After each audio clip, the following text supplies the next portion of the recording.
Bienvenidos a todos, esto es Religión y Política, programa número 1, Contradicciones en la muerte de Judas. Bien, me voy a valer primeramente de Mateo 27, versículos del 3 al 10, para comenzar a hacer este análisis y verificar con ustedes la incongruencia que hay con respecto a la muerte de Judas. Entonces, vamos a comparar este libro con Hechos 1, del 15 al 19, y vamos a empezar con este último para tratar de ver cuáles son esas contradicciones y poder hacer de este un análisis que resulte fructífero para llegar a un punto final. Bien, vamos a empezar con Hechos, ¿sí? Bien, dice entonces en Hechos capítulo 1, del versículo 15 en adelante, que Pedro se levantó, él era el que estaba hablando. En el versículo 16 dice que era necesario que se cumpliese la escritura con respecto de lo dicho por boca de David acerca de Judas. Y salteando al versículo 18, dice lo más importante, a mi parecer, que con el salario de su iniquidad adquirió un campo y cayendo de cabeza se reventó por la mitad y todas sus entrañas se derramaron. Bueno, entonces ya tenemos un primer panorama de lo que sucedió con Judas, de lo dicho por Pedro mismo, ¿sí? Terminando en el versículo 19, que dice que fue notorio esto a los habitantes de Jerusalén, de tal manera que aquel campo se llama en su propia lengua Aceldama, que quiere decir campo de sangre. Bueno, esto fue un parafraseo de lo que dicen estos versículos, para no tener que leer cada uno, dado que le voy a hacer un print de pantalla y se los voy a pasar en el video.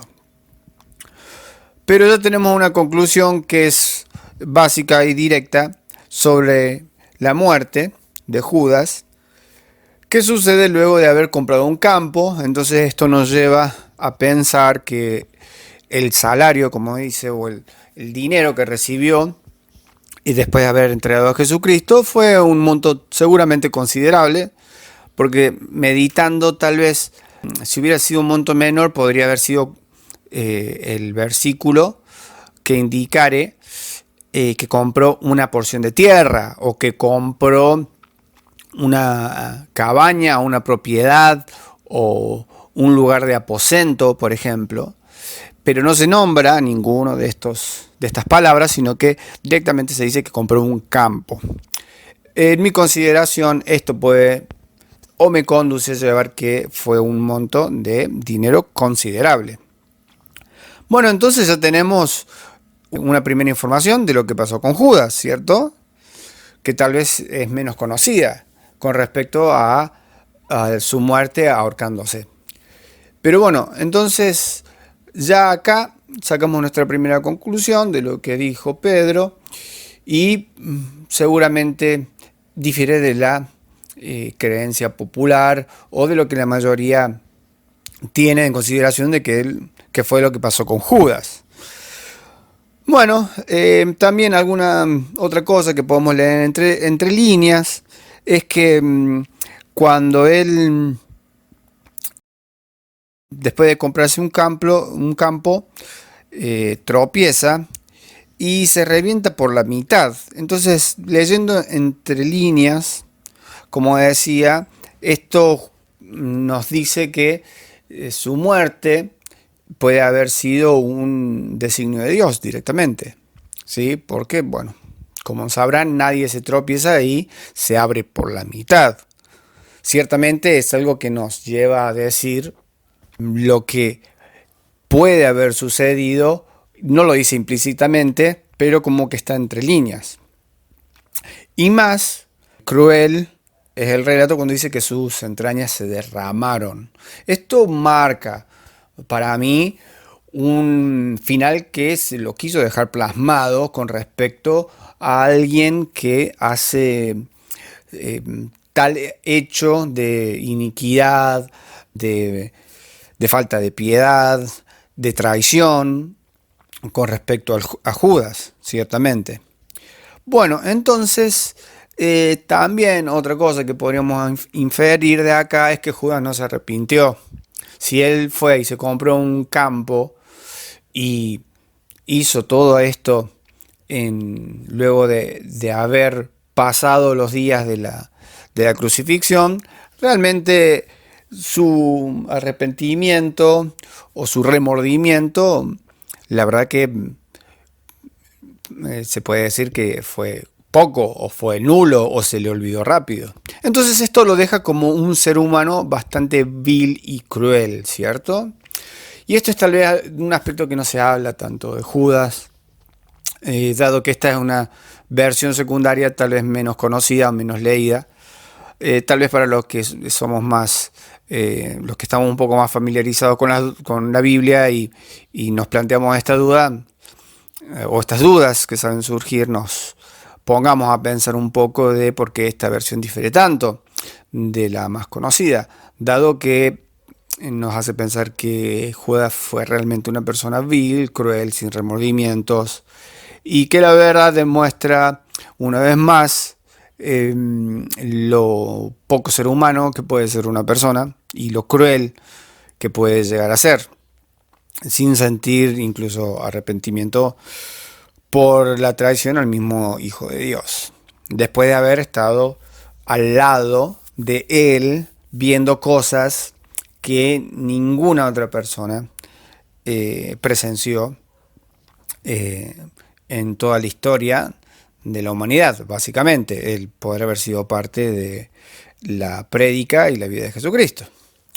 Bueno, para seguir adelante, vamos a ir con Mateo 27, si les parece bien. Vamos a ver qué nos dice esta otra versión. Del versículo 3 al 10 vamos a parafrasear como siempre para llegar a una conclusión directa, dado que esto lo pueden leer ustedes mismos. Dice esta versión de Mateo 27 que versículo 3, devolvió arrepentido las 30 piezas de plata.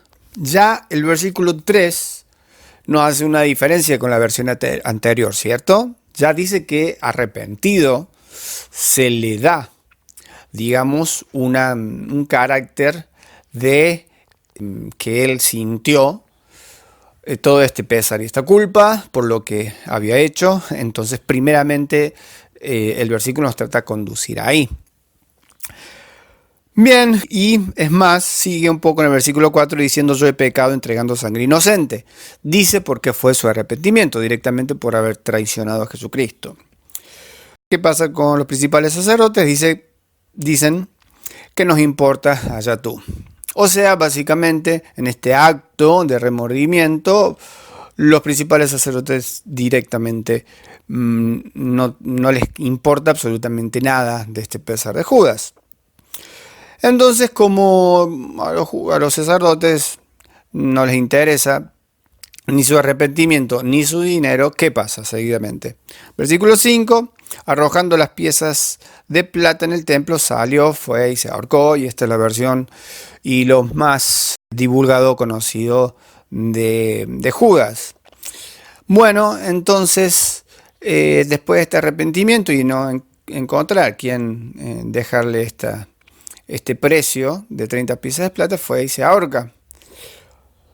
Pero ya empezamos con las contradicciones en este mismo pasaje y en estos mismos versículos que empiezan a contradecirse uno al otro. Dice, el versículo 6, los principales sacerdotes tomando las piezas de plata. Bien, ¿cómo que tomando las 30 piezas de plata? Esto no tiene sentido si yo leo los pasajes como está relatando la historia. Vamos a repasarlo. Judas se arrepiente, va y devuelve las 30 piezas de plata, a los judíos no les interesa, entonces como a ellos no les interesa, directamente las tira en el templo, va y se ahorca. Pero, ¿cómo que ahora los principales sacerdotes, como dice acá directamente, toman las piezas de plata? No dice que fueron y mandaron que alguien las recogiese, o que alguien las buscó, o que ellos mismos se dirigieron al templo y decidieron tomarlas. Y esto contradice